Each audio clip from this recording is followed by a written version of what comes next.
दोस्तों, आप हैकर्स के बारे में जानते भी होंगे। आपने दुनिया के कई मशहूर हैकर्स के बारे में सुना भी होगा।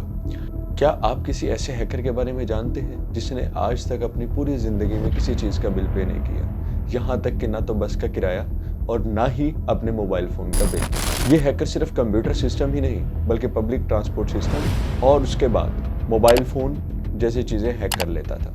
इस ज़माने में नोकिया और IBM जैसी कंपनी के लिए ये शख्स सरदर्द बना हुआ था। न सिर्फ नोकिया और IBM नहीं बल्कि FBI के नाक में भी इस शख्स ने दम किया हुआ था। दोस्तों, अब आप ये सोच रहे होंगे कि ये मोस्ट वांटेड हैकर कौन था। बगैर टाइम जाए किए अब मैं आपको इसके बारे में बताऊंगा। The story of the most wanted criminal and hacker, Kevin Mitnick, by Talha Usman, a man who was the king of the hacking world, whose brilliance and skills shook the entire system. His story is not just a warning, but an adventure.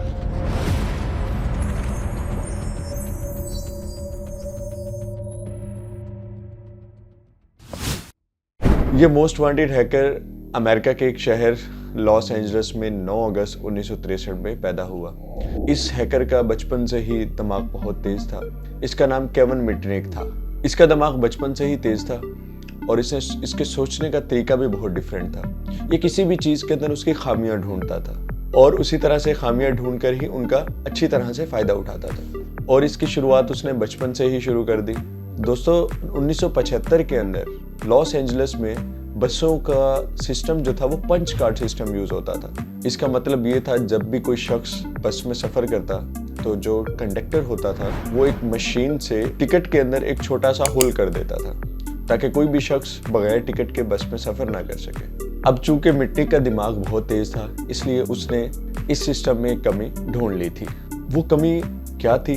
वो कमी ये थी कि वो जब भी ticket के अंदर एक होल करता था तो वो एक ही तरह का होल करता था। जितनी भी टिकट्स थी उन सब में वो एक ही तरह का होल करता था। इसीलिए मिटनिक को ये समझने में देर नहीं लगी। उसको इस हैक के लिए सिर्फ एक पंच कार्ड मशीन की ज़रूरत थी और उसके लिए मिटनिक ने बस ड्राइवर से बात करते हुए कहा कि मुझे स्कूल प्रोजेक्ट के लिए इस पंच कार्ड की ज़रूरत है।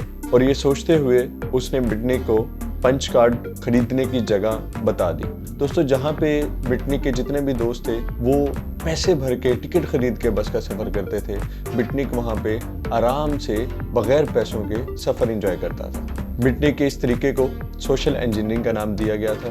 ना सिर्फ ये बल्कि वो इससे भी आगे चला गया। अपना मोबाइल फ़ोन इनकमिंग कॉल वाला नंबर छुपाने, अपने मोबाइल फ़ोन का बिल किसी और के नंबर पे ऐड करने के अलावा साथ साथ वो किसी और की कॉल किसी दूसरे के नंबर पे भी डाइवर्ट करना सीख चुका था। एक दिन उसने अपने एक दोस्त के साथ मिलकर मैकडॉनल्ड का ड्राइविंग थ्रू स्पीकर हैक कर लिया था, जिसके थ्रू वो अपनी गाड़ी में बैठ के मैकडॉनल्ड के जितने भी लोग वहाँ पे मौजूद हैं उनको कोई ना कोई मैसेज वो दे सकता था। उसने इस काम के लिए मॉडिफाइड 2-वे रेडियो यूज़ किया। उसने ये काम भी सिर्फ और सिर्फ इंजॉयमेंट के लिए ही किया था। लेकिन यहाँ पे सवाल ये पैदा होता है कि मिटनिक ने ये सब सीखा कहाँ से? ये बात जानने के लिए अब मैं आपको मिटनिक के स्कूल के दौर की तरफ लेके जाता हूँ। वहाँ पे उसने कैसे ये काम सीखा। दरअसल स्कूल के दौरान जेम्स हाई स्कूल में मिटनिक को रेडियो ऑपरेटर बना दिया गया था।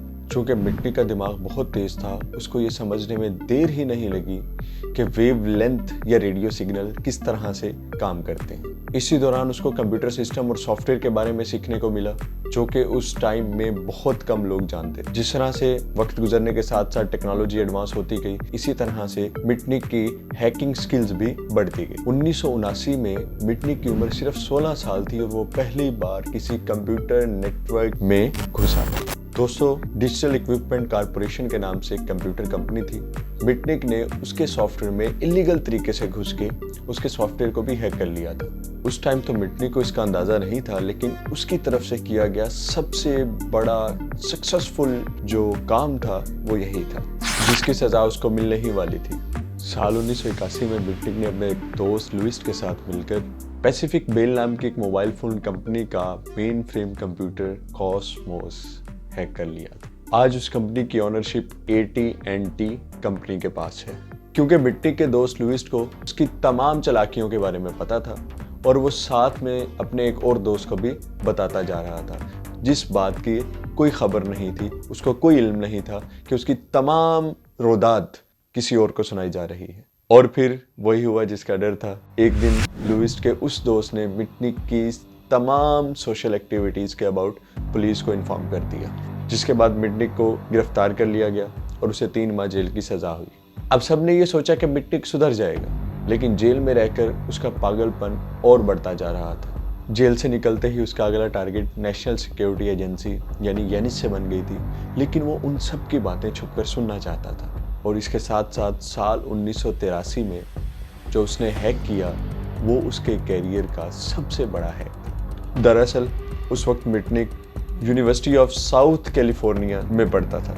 उसने यूनिवर्सिटी के ही एक कंप्यूटर की मदद से आरपा को हैक कर लिया था।